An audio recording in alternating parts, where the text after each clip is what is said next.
My life isn't so different from yours. It's morning, I'm up, packing my work stuff in my backpack here.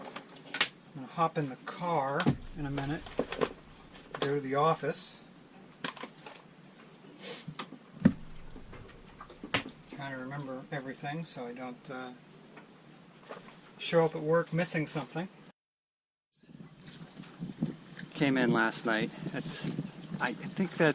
I met the owners at Fort Pierce earlier this year, so it's just amazing coincidence that they're right next to me here in the mooring field. But they just got here last night. That is, I believe, hull number 6. Really, really early one. But it's the same boat. So, I don't know. It's weird to me because I feel like there's enough cruisers out here that it's kind of an amazing coincidence to bump into these people again. But I've always said that if you stay in a mooring field or an anchorage very long, another Tartan 37 always shows up.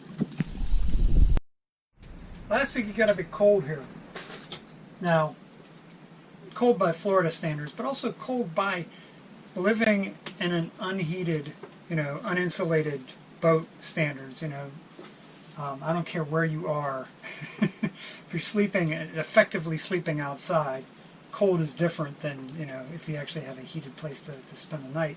And it got down into the 50s, and that was really uncomfortable. And I had basically every blanket I own out, and it was bearable, but it wasn't comfortable.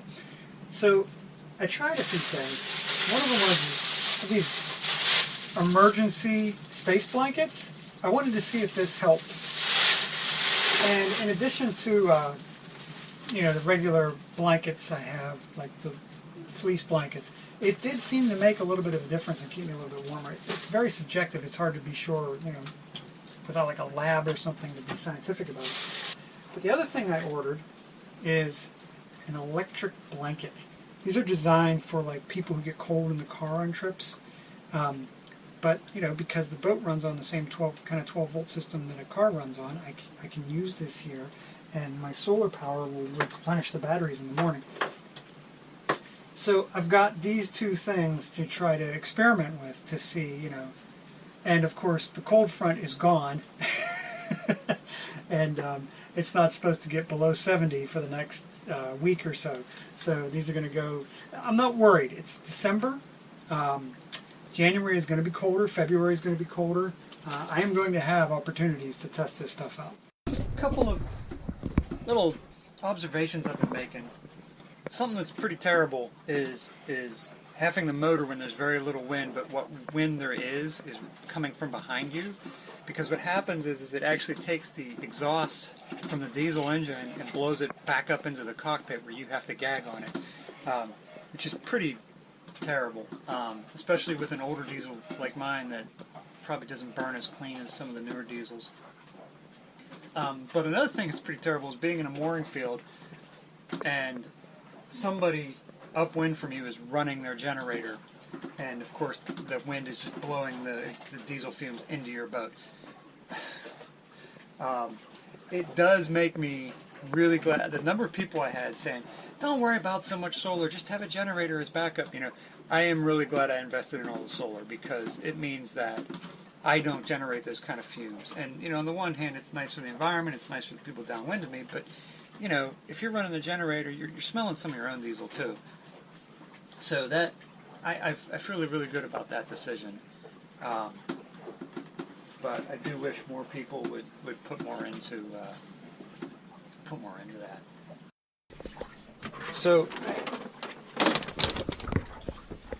disaster back in here because I'm still organizing and I'm still using my bed partially for clothing storage, which is fine because it's big enough that I don't need the whole thing. But so it got cold, not real cold because it's Florida, but it got a little bit chilly the last few nights.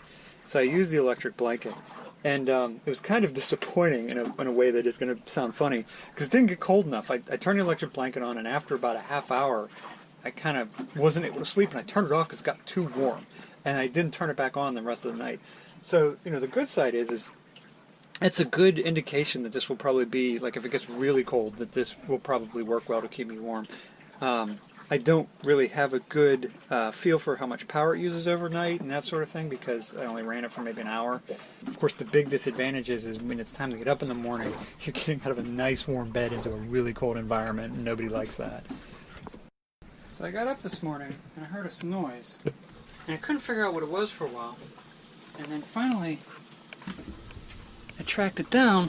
It's my automatic bilge pump, which is on auto. But as you can see, there's hardly any water in there. So I have to assume the float switch went bad.